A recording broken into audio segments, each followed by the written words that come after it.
मेरा नाम हनुमंतराव मोतीराम गजभिये है। मेरी उम्र 78 वर्ष की है। भूतपूर्व सैनिक, मिलिट्री, फौजी, वाहन चालक था।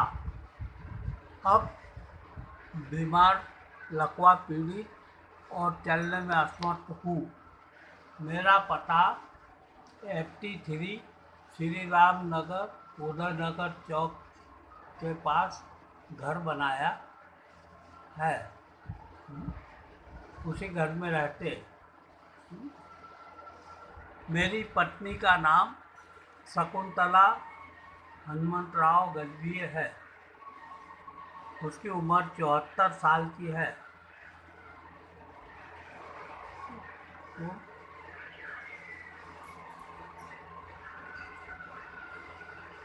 मैं पहले भारत सरकार रक्षा मंत्रालय के उपकरण BFJ जबलपुर में वाहन चालक था, जहां मिलिट्री फौज के लिए सेना के वाहन बनाए जाते हैं। हमारा सब ये ठीक था, मतलब ये घर बनाया कि सब लोग मिलजुल कर रहेंगे, किंतु अनायास विट्ठल नगर का एक शुद्धोदन लोहकरे, जो बारी समाज मंगल कार्यालय के पास रहता है, वो फ्रॉड चैप्टर और ब्लैक मेलर है। वो उसने हमारे लड़के को किस तरह बहला फुसला के सीधी रेल में ले गया और नंदनी के प्रेम जाल में फंसाया। वो लोग वहाँ झोपड़पट्टी में रहते। उसका बाप पियक्कड़ है, दारूखोर है, वो बेवड़ा है। ऐसी जगह उसको फंसाने के बाद क्या खिला पिला के क्या कर दिया कि मोहिनी विद्या दे के उसको अपने बस में कर लिया। वो हमारे घर की बहू बन के आई और बहू बन के आते साथ उसने सबको गालियाँ देना शुरू कर दिया। मैं सबका मुंह फोड़ के बाहर कर दूँ, ये घर मेरा है, तुम लोग सब निकल जाओ। सास को बोलती कुतिया, कमीनी, लंडी, धंधा कराने जाती है, अय्याशी कराती है। इस तरह की उसकी भाषा है। ये झोपड़पट्टी की भाषा है। तो ऐसे करते करते पहले इन लोगों को चाहे इसकी शिकायत कलेक्टर महोदय और उच्च अधिकारियों से किया, तो इन्होंने 2010 में, आज से 10 साल पहले, इनको यहाँ घर से बाहर करा दिया था, खाली करा दिया था और इनको बोल दिया था कि घर में नहीं आना। और भुलकेश्वर पुलिस को भी बोल दिया था ये इनको आने मत देना। उसके बाद इन्होंने वहाँ पर भी, जहाँ ये गए किराए से, तो कोई वानखेड़े के घर में किराए से रहने लग गए। वहाँ भी नाटक किया। मामा के कहने से इसने अपने ऊपर मिट्टी का तेल डाल दिया और उसको डराने धमकाने लगी, तो वहाँ से इनको खाली करा के भगाया गया। तो ये लोग नंदनी लड़के का हाथ पकड़ के हमारे घर में घुस आए। उस समय हम घर में नहीं थे, हम अस्पताल गए थे। हम दोनों मियाँ बीवी अस्पताल गए थे। तो ये ज़बरदस्ती घर में घुस के और रहने लगे और हम पर रंगदारी और गुंडागिरी करने लग गए। उसके बाद इतना अत्याचार बढ़ गया इनका कि ये दो कूलर जलाते, पंखे जलाते, लाइट जलाते, लेकिन बिजली का बिल नहीं देते थे। वो कहते, लड़का कहता था मैं कहाँ जलाता हूँ बिजली का बिल, मैं कहाँ बिजली जलाता हूँ, मैं तो जाता हूँ और चला आता हूँ। तो रात में जलाता ही नहीं, वैसे सो जाते, तो हम तो बिजली नहीं जलाते। तो इस तरह ये हुआ। दूसरा चीज़, इनके टेंशन में मेरी तबीयत खराब हुई और मैं 6 महीने अस्पताल में था। तो दोनों लड़के आने के बाद, अस्पताल से आने के बाद, दोनों लड़के ये बीवी के सिखाने पर, इनकी पत्नियों के सिखाने पर, बरगलाने पर, उकसाने पर कहने लगे हमको 5,000 रुपये दिन के हिसाब से हमको, जो हम अपना सब काम धंधा छोड़ के तुम्हें रात में देखने आते थे। तो इस तरह दबाव बना रहे कि तुम 9-10 लाख रुपए दो, 6 महीने तक हम देखने आते थे, जबकि कोई दो में से कोई भी देखने नहीं आया, ना कोई बहू आई, कोई नहीं आया, और ऐसे दबाव बना के पैसे की मांग कर रहे हैं। लड़के को मैंने पढ़ाया, लिखाया, इसको काबिल बनाया, इसकी हर जिद पूरी की, लड़के की हर जिद पूरी की कि बेटा आगे जाके माँ बाप की सेवा करेगा, माँ बाप की सेवा करेगा।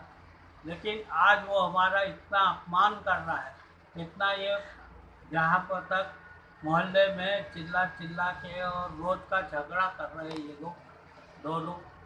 और सोनल जो है बहू, तो वो क्या कि धन देख के घर में घुस के आई, और इसके साथ रहने लगी, जबकि इसको दूर दूर तक नहीं जानते थे हम लोग, दूर दूर तक पहचानते नहीं थे।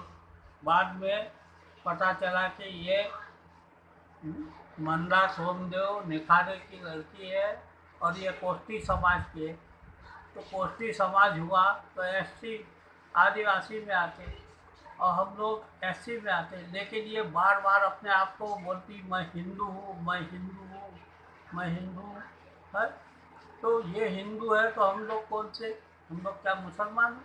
हम लोगों को ऊपर दबाव डालती कि तुम लोग बौद्ध समाज के, तो बौद्ध समाज जो है वो क्या हिंदू में नहीं? तो इस तरह इसकी माँ भी हमारे घर पर 2 महीना रही, तब तो हमें तो कोई ये नहीं रहा कि चलो रहने दो, क्या हुआ। और जाते वक्त तो हमने इनको विदाई दिया, सब ये किया, है कि ऐसा भी नहीं कि चलो भाई आए हैं तो एक मेहमान जैसे हमारा फर्ज था हमने किया। तब ये कहते मेरी माँ को परेशान किया, हमको परेशान कर रहे हैं। तो इनको हमने कहाँ से परेशान किया? इनने परेशान किया, क्योंकि ये जबरदस्ती शादीशुदा घर में घुस के आ गई। उसकी चैलेंज की पहली पत्नी स्वाति, जो हिलटाप एरिया की लड़की है, उससे उसकी शादी हुई थी, उसका शादी हुई थी, उसकी पत्नी का भी ये शादी किया आज भी, ऐसा नहीं। और उसकी शादी तो हुई, साथ में उसका लड़का था, तो उसको इनने सोनल ने निकाल के बाहर किया, और बाहर करने के बाद खुद पत्नी बन के घर में रह रही और अत्याचार करते आ रही। और इतना अत्याचार, सास को कहती बजाओ क्या, जमाओ क्या। अरे तुमने जो किया कि स्वाति का लड़का आज 8-10 साल का हो गया, इनका लड़का 8-10 साल का लड़का, वो पूछता मेरा बाप कहाँ है, माँ से पूछता मेरा बाप कहाँ है, मेरा सबके बाप है, मेरा बाप कहाँ गया। तो माँ कहती तेरा बाप चोरी चला गया। हम तो लड़का कुछ बोल नहीं पाता, बाप चोरी चला गया, माँ से पति छीन गया। तो इस तरह उसने उसका पति छीन लिया, लड़के का बाप छीन लिया, और फिर भी अपने आप को मैं हिंदू हूँ करती है।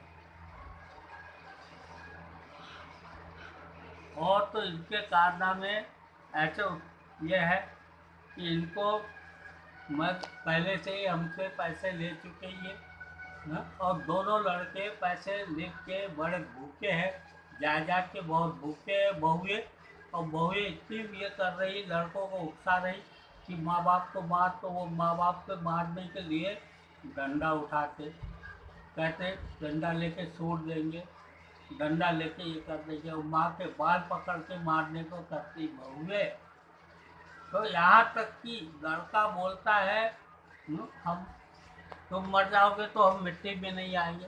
तो ठीक है, हमारी मिट्टी में नहीं आना तक, हाँ, कोई नहीं आना, ज़रूरत नहीं हमें। क्यों? कारपोरेशन की गाड़ी आएगी, उठा के फेंक देगी, तुम्हारी ज़रूरत नहीं पड़ेगी, तुम मत आओ। और हमें इन लड़कों की कोई ज़रूरत नहीं।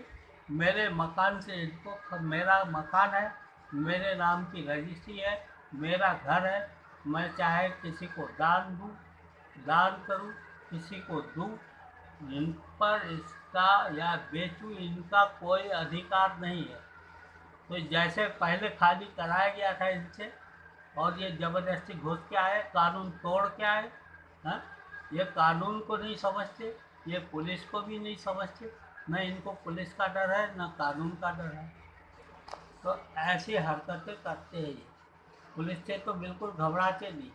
और उसके बाद हम लोग पुलिस में जाते हैं रिपोर्ट करने के लिए, तो पुलिस वाले कहते तुम्हें खतरा है, तुम जाके लड़कियों के यहाँ रहो। तो मैं पूछना चाहता हूँ कि लड़कियों की शादी होने के बाद कितने लोग लड़कियों के घर रहने जाते हैं? हम्म?